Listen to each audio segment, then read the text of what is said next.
Assalamualaikum warahmatullahi wabarakatuh.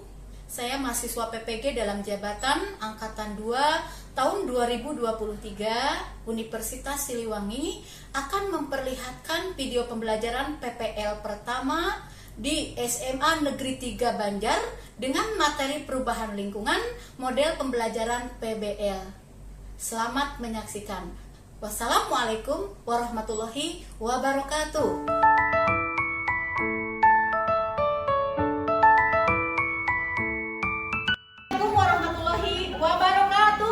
Waalaikumsalam warahmatullahi wabarakatuh. Selamat pagi anak-anak. Pagi. Gimana kabarnya? Sehat semua? Alhamdulillah. Ya, alhamdulillah. Mudah-mudahan kalian tetap sehat, tetap ceria, dan jangan lupa berbahagia. Ya. Sebelum pembelajaran dimulai, marilah kita berdoa dulu ya. Silakan dipimpin oleh KM-nya. Sebelum belajar, marilah kita berdoa terlebih dahulu. Berdoa mulai.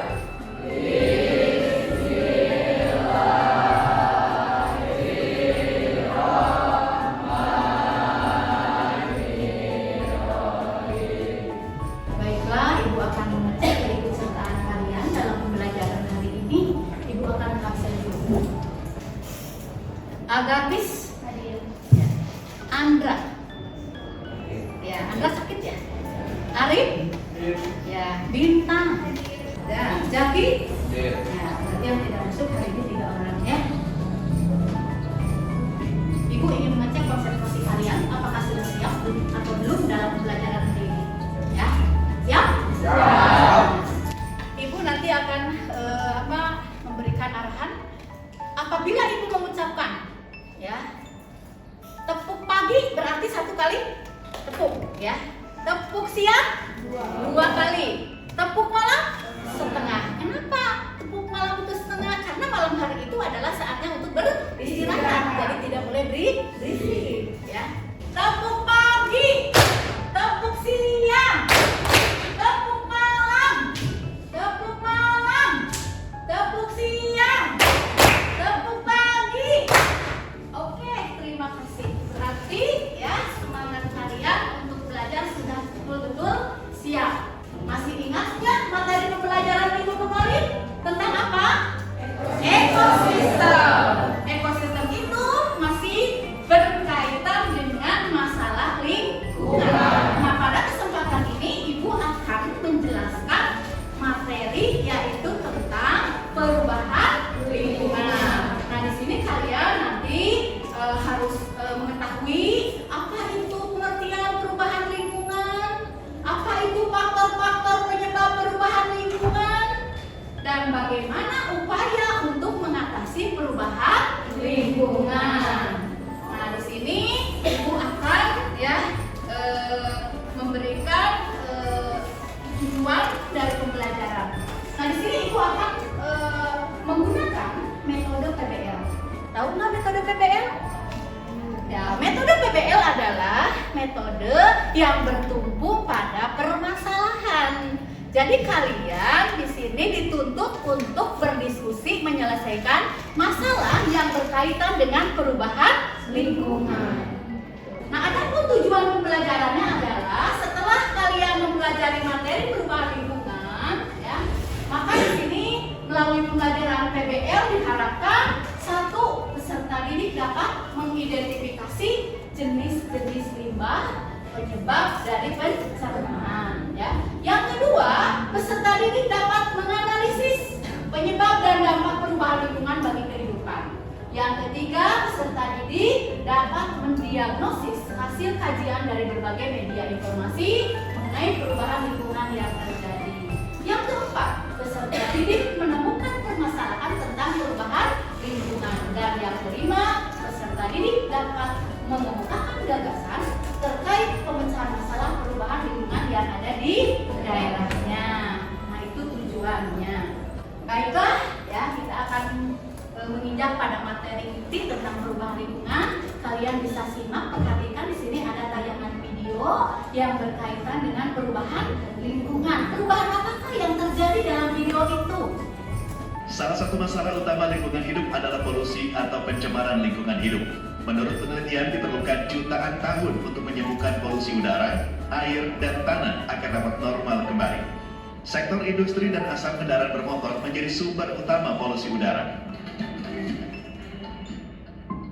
Nah, itulah sekilas tayangan video ya. Di situ menceritakan tentang problematika kerusakan lingkungan yang ada di lingkungan kita sekitar ya. Coba siapa ya yang bisa menjelaskan dari video tersebut ya tentang perubahan apakah yang terjadi di lingkungan yang barusan. Ya, Nandita, silakan.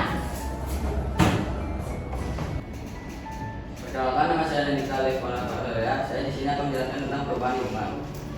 Perubahan lingkungan adalah adanya perubahan dalam lingkungan sehingga menyebabkan terganggunya keseimbangan lingkungan diakibatkan oleh faktor manusia dan faktor alam. Ya, seperti di sana contohnya apa yang barusan simak? Terjadinya apa saja? Ya, polusi udara, betul. Yang kedua apa? Ya, polusi udara itu ada 3 kan tadi. Polusi itu ada polusi udara, air, dan tanah. Tuh. Terus dari pengaruh emisi gas rumah kaca, ya.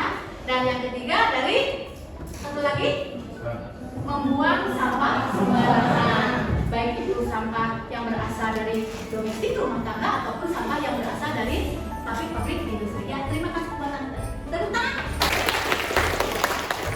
Nah, itu ya. Jadi video barusan ya menjelaskan tentang berbagai macam perubahan lingkungan. Jadi kalau lingkungan itu sudah berubah, maka otomatis akan terganggunya keseimbangan lingkungan. Coba kalian rasakan saat ini. Udara sekarang bagaimana? Itu adalah menandakan bahwa lingkungan kita itu sedang bagaimana? Mengalami perubahan. Nah, makanya kita harus ya banyak minum, tidak boleh kita kekurangan air ya karena cuaca yang ekstrim.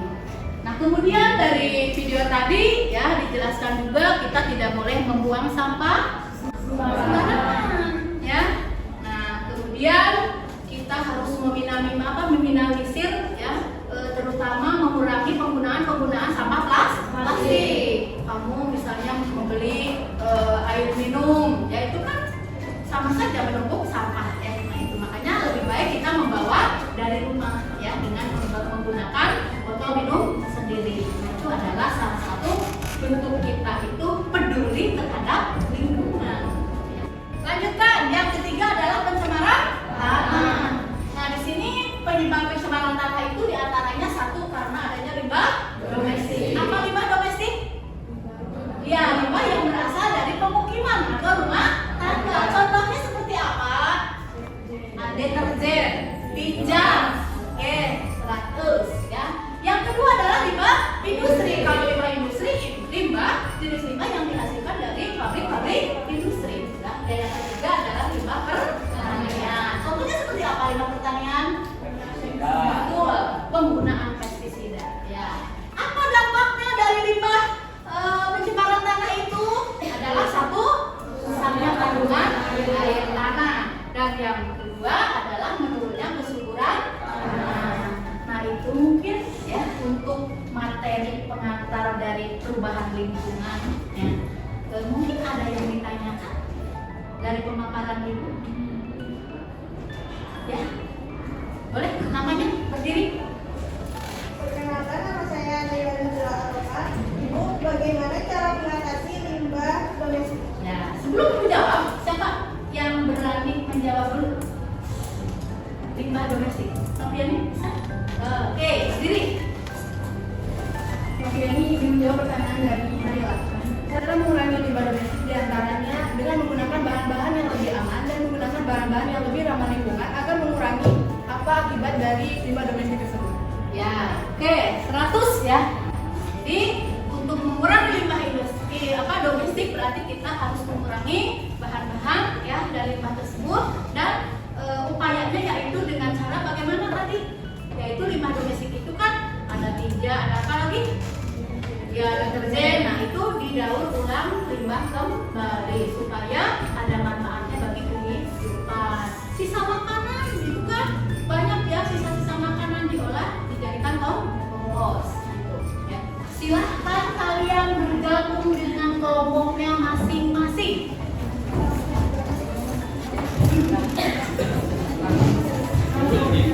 Ikutin ya. Kelompok 1 mana? Ya, kelompok 2. Kelompok 3. Oke, kelompok 4. Ya, kelompok 5. Kelompok 6. Ya. Nanti Ibu akan membagikan LKPD yang berisi tentang permasalahan lingkungan hidup. Ya. Siap? Ya, Ibu akan bagikan. Kelompok 1. Kelompok 2. Kelompok 3. Kelompok 4. Ini kelompok 5 dan terakhir kelompok 6. Silahkan diskusikan bersama-sama kelompoknya.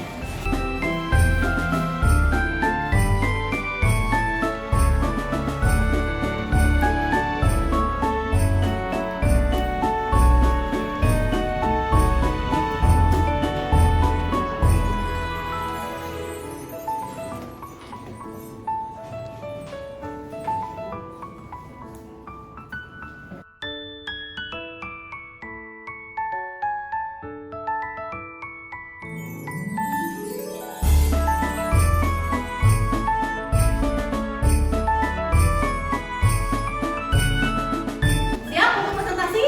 Oke, Ibu panggil saja kelompok 4 dulu untuk maju ke depan.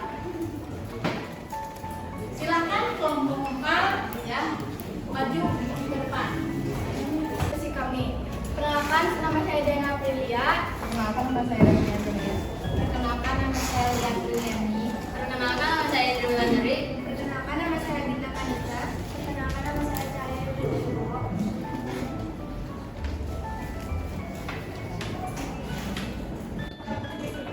Istilah tersebut termasuk dalam perubahan lingkungan karena polusi udara yang terjadi di Jakarta dan sekitarnya memiliki dampak negatif pada kualitas udara dan kesehatan masyarakat. Penyebab udara polusi udara tersebut adalah kita transportasi yang merupakan penggunaan bahan bakar paling besar di Jakarta. Ya. Terus Solusinya itu satu, peningkatan transportasi publik, meningkatkan kualitas dan aksesibilitas transportasi publik seperti bus, kereta api, dan MRT. Penggunaan kendaraan ramah lingkungan, mendorong penggunaan kendaraan listrik atau kendaraan bermotor dengan emisi rendah seperti sepeda motor bus. Penggunaan energi bersih, mengurangi ketergantungan pada energi berbasis batu bara dan beralih ke energi bersih, pilih energi surya atau energi angin.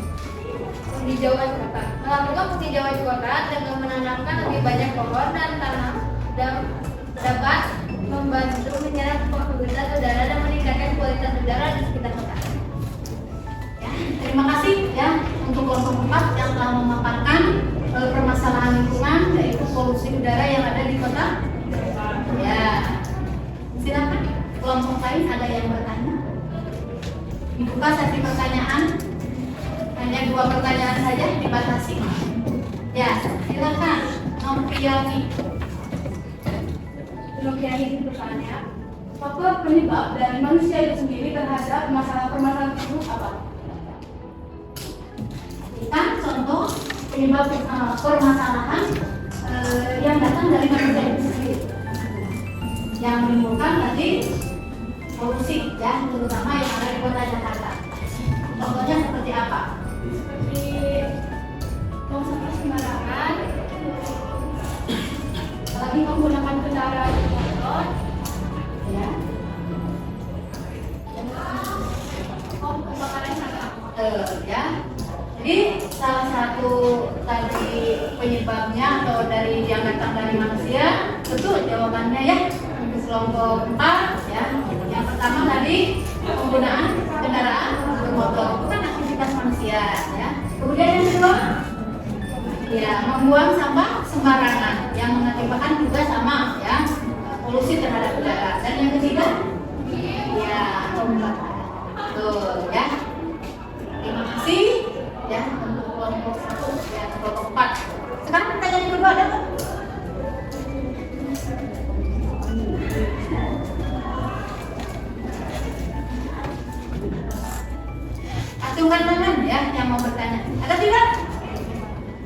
Ya, oke. Kalau tidak ada, silakan ditutup saja presentasi. Ya, dari kami, maaf bila ada kesalahan kata. Wassalamualaikum warahmatullahi wabarakatuh. Waalaikumsalam warahmatullahi wabarakatuh. Tepuk tangan untuk kelompok A. Kita lanjutkan. Ada yang bertanya dari kelompok lain? Mungkin ada yang ditanyakan, silakan. Perkenalkan, nama saya Nadila Dintastika. Sebelumnya terima kasih, saya di sini ingin menanyakan bagaimana cara mencegah masyarakat agar tidak membuang sampah di sekitaran sungai. Ya, Terima kasih. bagaimana ya cara menyadarkan masyarakat itu supaya tidak membuang sampah ke sungai? Baik, saya ingin menjawab, yaitu melakukan penanaman literasi kepada masyarakat tentang bahayanya membuang sampah ke sungai agar masyarakat sadar bahwa ketika kita membuang sampah sembarangan itu bakalan berakibat fatal bagi aliran sungai yang mereka akan lakukan atau melakukan pengaliran kepada air-air yang ada di sekitar masyarakat atau rumah tangga. Gimana? Terima kasih, bagaimana atas jawabannya? Ya, jelas ya jawabannya. Jadi melakukan pemahaman tentang literasi atau mengadakan sosialisasi kan, supaya masyarakat itu lebih tahu, lebih menyadari tidak boleh membuang sampah ke sungai. Karena akibatnya dampaknya terkenanya adalah pada manusia itu sendiri. Mungkin cukupan sampai sini ya untuk kelompok 5 ya. Silakan ditutup. Terima kasih atas perhatiannya. Wabillahi taufiq hidayah. Wassalamualaikum warahmatullahi wabarakatuh. Ya, tepuk tangan dulu. Kalian dipanggil kelompok 6.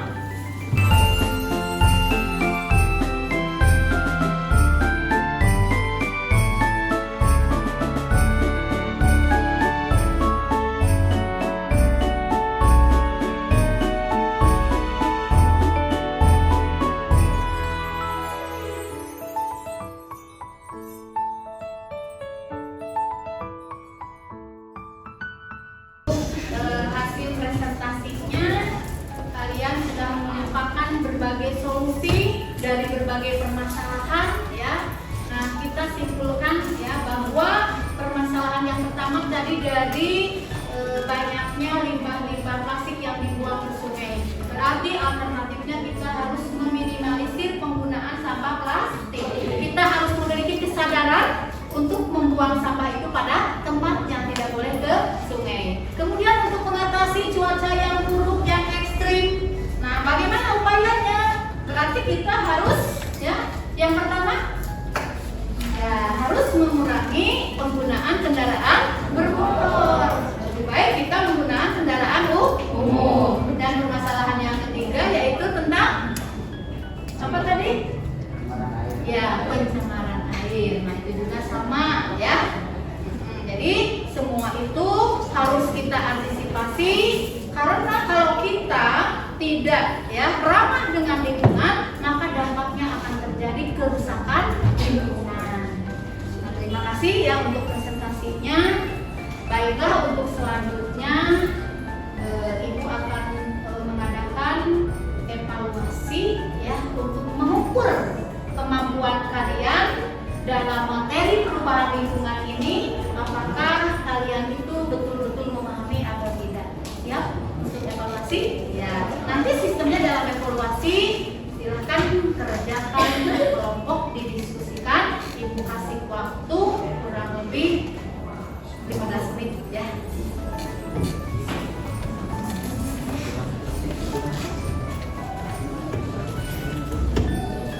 Di sini dalam lembar penilaian, lembar penilaian ada tes yang pertama adalah teka-teki silang. Ya, di sini sudah ada untuk format teka-tekinya. Ada soalnya ada yang mendatar dan menurun. Kemudian yang kedua adalah soal esai uraian. Ya. Silakan kerjakan dengan jawabannya yang jelas, ya singkat, padat dan jelas.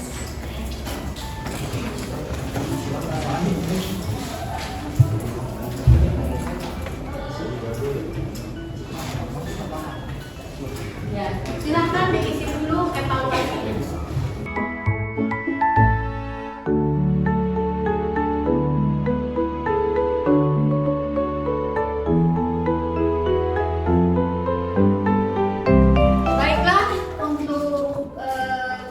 materi sudah selesai, Ibu akan menyimpulkan ya materi yang sudah diberikan.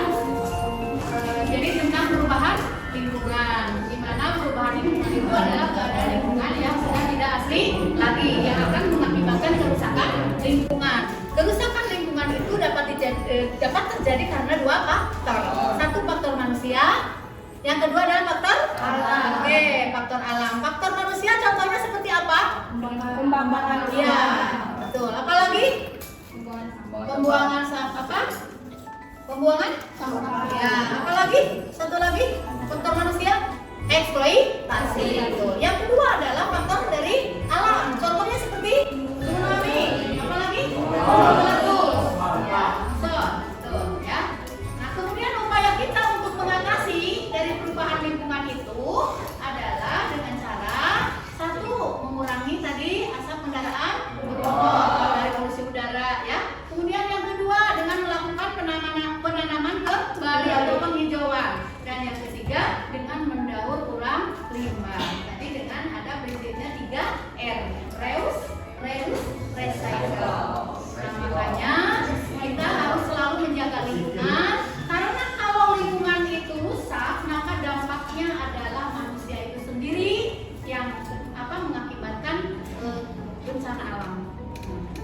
Nah, mungkin itu saja ya kesimpulan dari materi yang Ibu berikan pada hari ini tentang perubahan lingkungan. Ibu tutup untuk pertemuan kali ini sampai di sini ya.